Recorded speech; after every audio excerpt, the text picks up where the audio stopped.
Le mot nègre lui-même ne m'intéresse pas. C'est son trajet qui compte à mes yeux. Ce mot tout sec, nu, sans le sang et les rires qui l'irriguent, n'est qu'une insulte dans la bouche d'un raciste.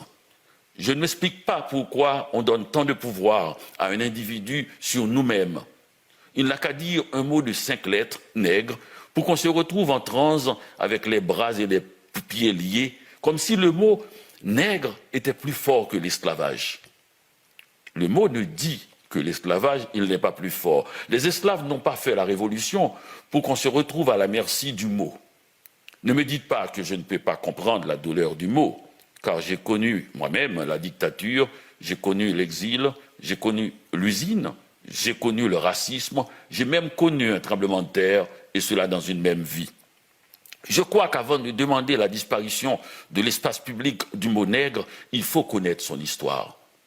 Si ce mot n'est qu'une insulte dans la bouche du raciste, il a déclenché dans l'imaginaire des humains un séisme. Avec sa douleur lancinante et son fleuve de sang, il a ouvert la route au jazz, au chant tragique de Billie Holiday, à la nostalgie poignante de Bessie Smith. Il a fait bouger un continent immuable et sa civilisation millénaire, l'Afrique, en exportant une partie de sa population vers un nouveau monde de terreur. Ce mot est à l'origine d'un art particulier que le poète Senghor et quelques intellectuels occidentaux ont appelé faussement l'art nègre. Ce serait mieux de dire l'art des nègres ou encore l'art tout court. Tout qualificatif affaiblit ce qu'il tente de définir. Mais passons, car ce domaine est si riche. Dans le seul domaine de la littérature, on n'a aucune idée du nombre de fois qu'il a été employé.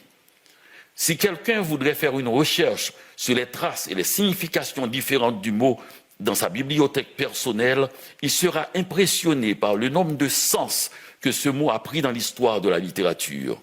Et il comprendra l'énorme trou que sa disparition engendrera dans la littérature. La disparition du mot nègre entraînera avec lui un pan entier de la bibliothèque universelle. Notre blessure personnelle et nos récits individuels ne font que lui donner de l'énergie pour continuer sa route. Ce n'est pas un mot, c'est un monde. Il ne nous appartient pas d'ailleurs. Nous nous trouvons simplement sur son chemin à un moment donné. Il a permis la révolution à Saint-Domingue, Haïti, en devenant notre identité américaine.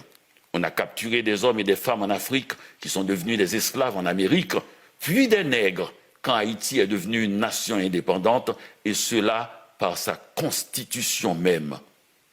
On ne va pas faire la leçon aux glorieux combattants de la première révolution de l'histoire.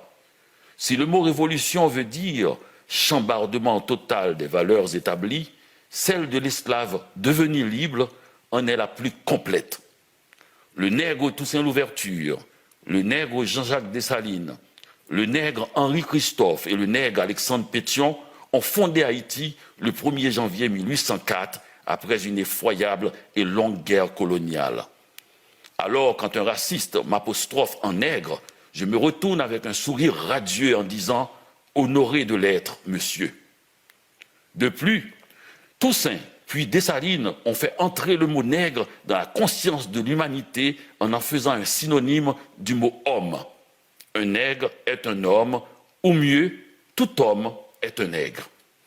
Le raciste qui nous écoute en ce moment sait-il qu'il est un nègre de par la grâce de Jean-Jacques Dessalines, le fondateur de la nation haïtienne? C'est par cette grâce qu'un nombre de blancs ont été épargnés après l'indépendance d'Haïti. C'est par cette grâce que tous les Polonais vivant en Haïti pouvaient devenir séances tenantes des nègres, c'est-à-dire des hommes.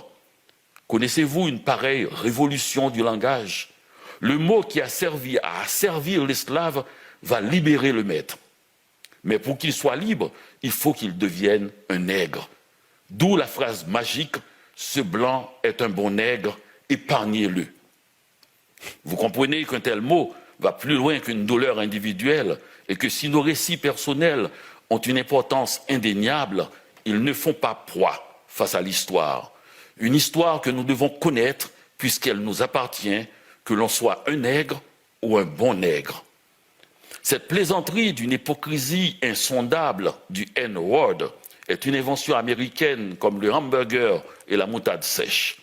Et j'espère que nous aurons le courage de l'effacer du visage du glorieux Jean-Jacques Dessalines, fondateur de la nation haïtienne dont on disait qu'il était le nègre fondamental. Merci, Dany. Merci. Et c'est un texte que vous avez écrit cette semaine? C'est un texte que j'ai écrit il y a 1 heure. Il y a 1 heure? Eh bien, on va le garder. Vous allez me l'envoyer?